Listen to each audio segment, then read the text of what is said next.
According to tradition, Matthew dies in a region called Parthia. And what's so interesting about Matthew's death is that he doesn't die necessarily because he's a Christian. He actually dies because he's Jewish. You see, years earlier, around the time that Jesus died, there were a series of Jewish revolts throughout the empire. Locals began to harass the remaining Jewish community, and when the Jews attempted to rebel again, they were ultimately expelled from Parthia. This is the mess that Matthew's walking into. Matthew was a Jewish man preaching a Jewish Messiah, and in this place, he didn't stand a chance. Matthew learned that the family of the king in that region, King Fulbanos, have all been possessed by demons. So Matthew goes to free them, and he does.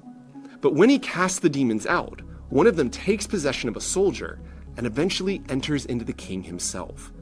And when that happens, the king lures Matthew into his palace and tries to execute him. He nails him to the floor in a form of crucifixion, and then does something to Matthew that makes his death even more painful and gruesome than any other disciple. He douses him with fuel and sets him on fire. But here's the thing, Matthew doesn't die.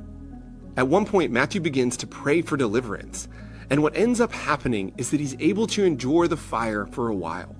And while he does, all of the idols in the palace are destroyed, soldiers are wiped out, and the king is forced to flee. Until eventually, the building is consumed and Matthew dies inside. But this is where the story takes its final amazing, miraculous turn. Because after Matthew dies, people start to go and touch the remains of this palace, and everyone who touches it is healed. And on top of that, the king, the one who set Matthew on fire, gives his life to Christ. Want to unlock more hidden meanings just like this? Comment unlock or click the link below.